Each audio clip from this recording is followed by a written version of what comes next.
Hai Sobat DM, ketemu lagi kita di Dapat Media. Sobat DM, kita sekarang sudah berada di Mulai Coffee and Eatery yang berada di DNA, Dharma Negara Alaya, Lumintang, dan Pasar Bali. Mau ngapain kita? Kita akan bertemu dengan salah satu sosok ilustrator dan juga animator asal Bali yang sudah memiliki karya-karya yang sangat keren. Seperti apa? Kita akan cari tahu hanya di Open The Secret.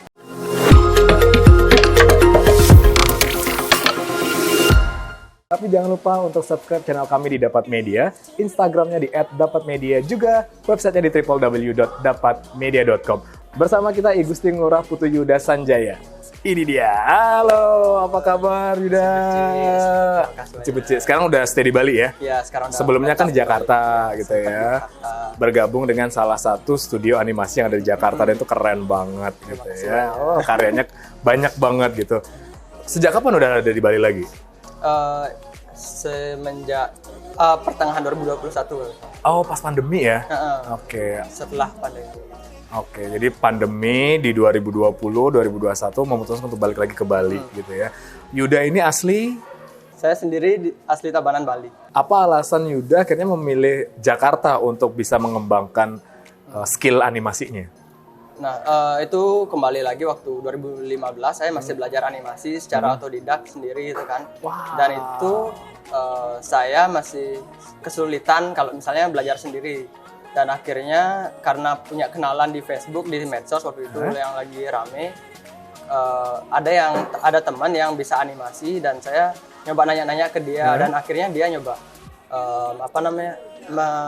merekomendasikan saya mau nggak kerja di Jakarta di studionya dia gitu. Wow. Akhirnya saya dengan motivasi pengen belajar, akhirnya berangkat ke Jakarta waktu itu 2015. Wow, keren banget. Emang di Bali ini nggak ada ya seorang animator yang memang bisa ngajarin kita untuk menjadi seorang animator? Sebenarnya ada, cuman waktu itu masih belum terlalu kelihatan. Oke. Masih minim gitu ya di Bali ya? Minim banget, jadi pemikiran saya waktu dulu bikin animasi itu kan capek banget ya, karena bikin animasi itu harus bikin 24 gambar dalam waktu 1 detik. Wow. Untuk 1 detik itu 24 gambar itu kan. Nah, karena itu kayaknya kok merasa melelahkan, bikin down gitu. Terus karena kenal sama temen yang saya sebut tadi itu, dia memberikan saya insight bikin animasi itu ada yang cara lebih praktisnya. Jadi saat belajar di studio itu langsung dibuka semua cara belajar. Karena kan kalau misalnya kita lihat animasi, kalau dulu tuh ya bener ya, kertas itu kayak gitu, jadi dia bergerak gambarnya gitu ya. Wow, seperti itu. Nah, untuk proses akhirnya seorang Yuda dari yang tadi belajar bisa menjadi animator profesional tuh berapa lama? Saya sebenarnya agak lambat dalam belajar ya. Jadi walaupun udah banyak tutorial di YouTube gitu, saya belum paham ini bisa dapatnya dari mana gitu, susah banget. Jadi emang ada mentor yang menjelaskan pelan-pelan gimana proses dari awalnya, apa yang harus disiapkan gitu kan. Setelah saya kerja di studio di Jakarta itu, kira-kira setelah 3 tahun itu baru paham, oh gini caranya gitu. Oh, jadi butuh 3 tahun ya untuk memahami bahwa begini nih step-step untuk bikin animasi yang hasilnya sangat luar biasa gitu ya. Nama tempat kerjanya adalah Kraton ya? Iya. Oke, Kraton itu sudah memproduksi animasi untuk lokal Indonesia aja atau malah udah sampai di luar negeri gitu? Kebetulan atasan saya waktu itu punya network juga di luar negeri. Sempat kita kerja itu untuk perusahaan dari Shanghai, ada juga yang dari Prancis kayak gitu. Jadi lumayan kesempatan yang emas lah gitu ya. Saat saya kerja di sana, jadi berbagai macam project dan perusahaannya juga nggak ecek-ecek gitu. Iya, benar. Karena emang kalau misalnya kita lihat nih hasil karyanya ini kayak udah international taste banget gitu ya. Yang kita bisa bilang bahwa ini tuh kayaknya nggak gampang cara buatnya gitu. Dan hebatnya lagi seorang Yuda ini kan dari belajar sampai akhirnya bisa jadi head studio. Keren banget. Itu ceritanya gimana sih? Gimana ya? Itu juga nggak instan seperti yang sebelah tadi kan. Udah 3 tahun itu untuk mempelajari teknis dasarnya. Itu untuk di dalam hal produksinya. Cuman setelah pokoknya di 1,5 tahun terakhir itu saya udah ditunjuk sebagai studio head. Itu dimulailah dijejelin untuk cara manage tim kayak gitu. Jadi dari sana saya belajar, setelah produksi saya kayak naik tingkat, mempelajari tentang timeline pengerjaan proyeknya, terus bagaimana cara membagi ke tim sampai akhirnya proyek itu bisa sesuai tepat tenggat waktunya. Wow, tantangannya nih sebelum menjadi seorang leader gitu kan, tantangan dalam pengerjaan animasi itu apa aja sih? Pertama sih dari berbagai macam proyek itu sebenarnya kita banyak mengerjakan proyek itu secara paralel. Jadi satu proyek belum selesai tiba-tiba muncul proyek baru kayak gitu kan ditumpuk. Udah kebayang tuh gimana ribetnya itu. Jadi tim yang available itu saya harus nyari solusi gimana caranya proyek yang baru ini bisa saya kerjakan juga secara paralel dengan proyek yang lagi dikerjakan. Jadi siapa tim dari proyek yang pertama misalnya saya nyoba kayak menyusun puzzle gitu. Jadi dari yang pertama itu misalnya lagi proses pengerjaan, jadi saya ambil beberapa tim yang bisa available untuk mengerjakan proyek yang terbaru kayak gitu sih, lebih ke arah sana. Hal yang nggak pernah bisa dilupain ketika mengerjakan proyek yang akhirnya tuh kayak pas udah selesai tuh yang rasanya tuh lega gitu. Saat gini mungkin ya, pas pengerjaan Jokowi itu kali ya. Oh wow, jadi pernah mengerjakan animasinya Pak Jokowi? Iya.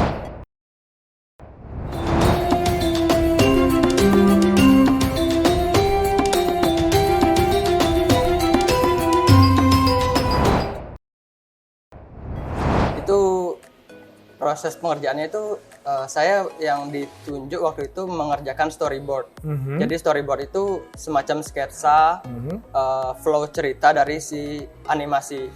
Jadi di storyboard itu saya berfokus bagaimana caranya agar visual dari animasi yang saya susun ini sesuai dengan skrip gitu kan. Skripnya itu sudah dibuat sama atasan saya, dan di sana juga feeling dari ceritanya bisa masuk ke penonton kayak gitu kan. Setelah prosesnya selesai dan dipublish itu kan animasinya, ternyata responnya lumayan banyak yang positif gitu, dan feel-nya bagus nih kayak gitu. Jadi kayak kesannya Iya bener ya, nggak bisa diungkapkan dengan kata-kata. Terus ada respon nggak dari Pak Jokowi sendiri? Atau mungkin dari staf khususnya atau pemerintahan? Saat itu yang berhubungan langsung sama Bapak Jokowinya sih atasan saya. Jadi saya lebih ke ngelihat respon dari teman-teman aja. Banyak yang nge-mention di IG kayak gitu. Jadi saya repost tuh sampai berapa titik gitu. Wow, itu tuh ya udah berasa artis gitu ya. Karena udah di-mention akhirnya nge-repost gitu ya. Wow. Nah, dari Pak Jokowi ini kan udah bisa dikatakan proyeknya udah nggak main-main gitu ya, udah nasional, bahkan membuat animasi orang nomor 1 di Indonesia gitu. Proyek apa lagi nih yang kira-kira ngerasa bahwa ini nih proyek yang nggak bisa dilupain dan pengerjaannya juga butuh effort banget? Selain itu mungkin yang pergi ke Shanghai mungkin ya. Itu proyek yang network dari atasan saya juga. Kita di challenge untuk mengerjakan IP-nya mereka. Mereka kan udah punya karakter nih. Jadi kita mengembangkan karakternya itu ke berbagai macam bentuk komersial ad gitu. Jadi ada yang untuk lagu anak-anak, karena dia produknya susu untuk anak-anak balita gitu. Jadi kita ngerjakan si karakternya ini secara komersialnya kita bikin musik video untuk lagu anak-anak kayak gitu. Jadi ada yang temanya juga iklan untuk TV untuk promosi di Shanghai kayak gitu. Jadi saat pengerjaannya itu pertama kali saya juga ditunjuk sama perusahaan bisa diajak kerja ke luar negeri gitu. Waktu itu diberangkatkan. Jadi Yuda ikut berangkat langsung ke Shanghai dan ngelihat bagaimana sebenarnya akhirnya bisa merasakan karakter yang dibuat itu seperti apa gitu ya. Jadi mendapat brief langsung dari brandnya langsung. Dan prosesnya itu dalam waktu setahun lah waktu itu. Jadi pengerjaannya sampai 1 tahun ya? Itu mengerjakan campaign. Itu baru campaignnya aja. Kan kalau misalnya tadi kita bicara tentang Shanghai, bicara tentang Bapak Jokowi yang ada di Jakarta gitu. Dan kita lihat juga karya-karyanya Yuda kan ada juga yang untuk lokal Bali gitu ya. Itu apa aja sih? Kalau yang di lokal Bali itu sempat saya mengerjakan untuk IP dari Wikibasa Bali. Dan itu namanya Luhayu Manik Mas. Jadi Bahasa Bali Wiki ini sebenarnya punya produk IP itu berupa buku. Jadi sekarang udah ada 6 buku kalau nggak salah. Dan saya ditugaskan untuk membuat animasi dari buku keempat. Dan itu tentang Luhayu Manik Mas melawan monster monster plastik gitu ceritanya. Jadi itu pengerjaannya sekitar 6 bulan gitu sih saya. Itu saya sendiri yang mengerjakan dalam satu buku. Wow, keren. Jadi full dari satu buku itu dijadikan animasi gitu ya. Sehingga bisa jadi sebuah film ya.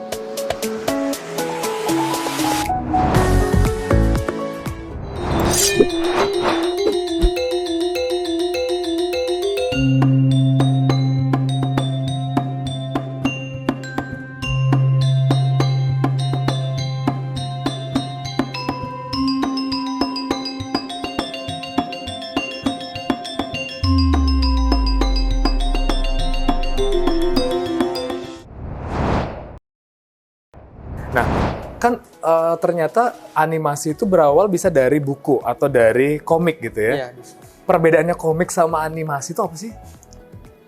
Kalau saya perhatikan ya, komik itu dia secara storytelling itu dia pakai panel, terus ada teks gitu kan. Jadi setiap adegannya itu dijelaskan dengan tiap panel kayak gitu disusun. Kalau yang animasi kita bikinnya itu perpotongan cut gitu kan, jadi atau scene gitu, jadi bikin karakternya berdialog, terus kemudian digerakkan kayak gitu bedanya. Ya, kalau komik itu memang dinikmati secara visual gambar, tulisan gitu. Kalau misalnya animasi lebih ke geraknya ya. Iya. Keren ya, tadi kita udah bicara tentang bagaimana karya-karya Yuda itu dari lokal Bali, nasional bahkan internasional gitu. Bicara animasi kan bicara gambar nih gitu ya. Orang bisa menggambar, bisa melukis, tapi memang harus ya bisa menggambar. Kalau mau jadi animator itu sebenarnya bisa ada 2 macam jalur kali ya. Kalau misalnya nggak bisa gambar itu bisa nyemplung ke motionnya mungkin. Jadi apa itu? Itu jatuhnya ke compositing biasanya. Jadi compositing itu menggabungkan aset-aset gambar yang sudah dibuat sama ilustrator, kemudian animatornya itu menggerakkan di software kayak gitu. Mungkin bisa kayak gitu. Kalau misalnya pengen yang frame by frame itu jalurnya yang lebih ekstrim dikit. Jadi setidaknya animator itu harus bisa gambar dari awal. Apakah dasarnya anatomi, apakah harus style gambarnya juga mau ngikutin style Amerika, Jepang, itu harus benar-benar dipelajarin dari awal, tahu perspektifnya kayak gitu sih. Jadi sebenarnya bisa gambar ataupun tidak itu bisa jadi animator ya, tergantung nanti opsinya mana yang mau dipilih gitu. Dan tadi sempat bicara bahwa ternyata ada ilustrator. Penasaran nih, bedanya ilustrator, animator, ternyata itu berbeda ya? Iya, agak beda. Bedanya apa sih? Kalau ilustrator itu kan dia job desk-nya itu bikin aset gambar gitu. Gambar yang ada di kertas ataupun di layar komputer gitu misalnya. Nah, kalau animator itu yang bertugas menggerakkan. Jadi animasi itu gambar yang bergerak kayak gitu. Jadi dari pembuatan ilustrasi baru pembuatan animasi gitu ya. Itu jadi stepnya gimana supaya akhirnya terjadilah film animasi ini gitu. Nah, animator itu kan sebuah profesi gitu ya. Apakah memang itu hobi dari kecil, punya cita-cita memang mau jadi animator, atau ternyata nggak sengaja kecemplung, seru, nikmatin banget, akhirnya ketagihan menjadi seorang animator? Awal mula saya jadi animator tuh pertama karena dulu waktu kecil senang sama tontonan kartun gitu di TV kan. Jadi penasaran kok bisa ya gambar dihidupkan kayak gitu. Jadi lama-kelamaan dari tontonan itu saya coba praktekkan gambar di kertas itu berulang kali setiap minggu itu kan. Itu dulu kartun-kartun itu kan setiap hari Minggu ya, Minggu pagi itu. Jadi habis nonton kartun tak gambar, habis nonton kartun gambar, sampai dewasa ternyata keterusan gitu, seneng. Habis itu baru baca-baca komik malah gitu belakangan. Jadi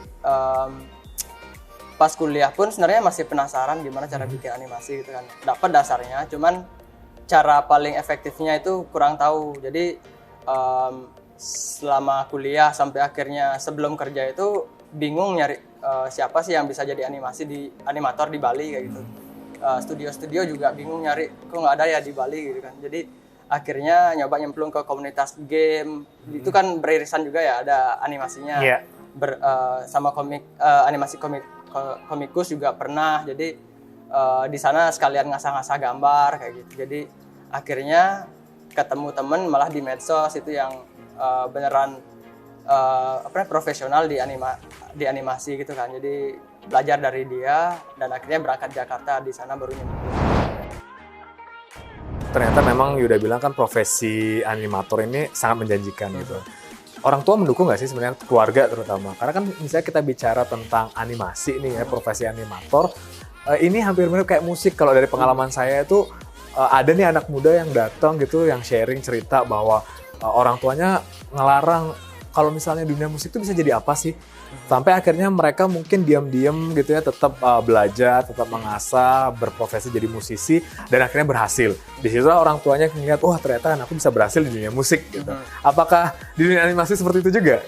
Sebenarnya mirip-mirip juga sih. Mirip ya? Ceritanya. Jadi waktu saya mau ambil kuliah aja, contohnya di awal itu kan, orang tua itu masih belum yakin dengan pilihan saya sebagai seniman tuh emang jadi apa nantinya gitu kan. Jadi itu balik lagi ke kita, apakah mau belajar terus-terusan sampai akhirnya apa yang kita cari itu sampai atau enggak gitu.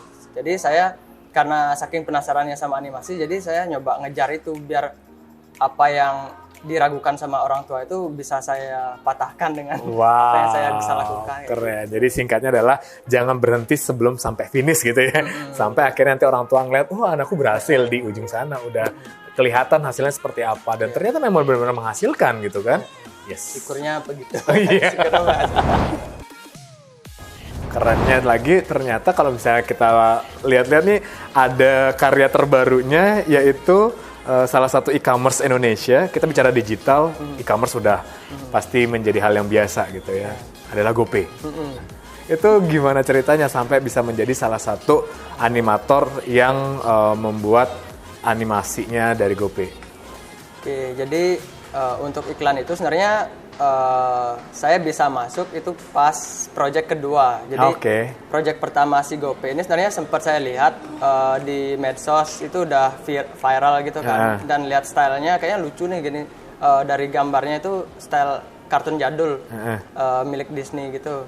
Dan pas muncul di medsos, agensinya kebetulan dia open recruitment untuk animator untuk project keduanya. Dan saya ibaratnya kayak jemput bola lah. Jadi gimana sih caranya biar bisa terlibat di project ini kayak itu. Jadi saya menawarkan diri untuk terlibat di project itu dan akhirnya terpilih dan bisa masuk di dalam projectnya itu. Keren banget. Itu kita bisa cek di YouTube ya? Ya, ada di YouTube. Nanti kalau kita searching di YouTube tuh apa tuh kata kuncinya? GoPay jaminan saldo kembali. Nah itu Sobat DM, langsung aja ketik GoPay jaminan saldo kembali. Ya, hasilnya dari animator kita, Yuda. Gitu.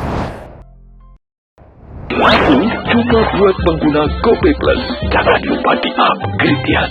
Jaminan saldo kembali, tiba-tiba handphone hilang, tinggal laporin aja. GoPay benar terbukti. Kita udah ngobrol banyak tentang animasi, profesi animator, bedanya ilustrator, animator, komik, animasi, banyak banget.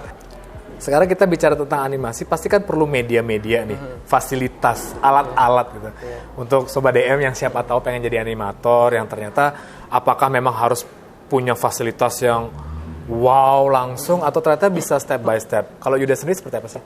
Kalau saya dulu itu step by step sih. Jadi apa yang kita punya itu langsung dipakai latihan dulu lah minimal. Jadi dari buku gambar itu sebenarnya kita bisa menghasilkan juga. Misalnya ada teman-teman yang saya lihat, dia dengan hasil gambar karikatur pakai pensil gitu dengan hasil yang maksimal, sebenarnya kita bisa jual kayak gitu. Wow, jadi dari kertas gambar, pensil aja udah bisa menghasilkan ya. Awal mula untuk menjadi seorang animator gitu ya. Iya, bisa kayak gitu. Jadi dari kertas gambar, kalau misalnya jadi animator, kita juga bisa dengan cara kan istilahnya bikin flipbook dari banyak kertas, kita bisa scan nanti secara digital dan akhirnya kita masukkan ke komputer kayak gitu untuk menggerakkan jadi video. Bisa juga kayak gitu.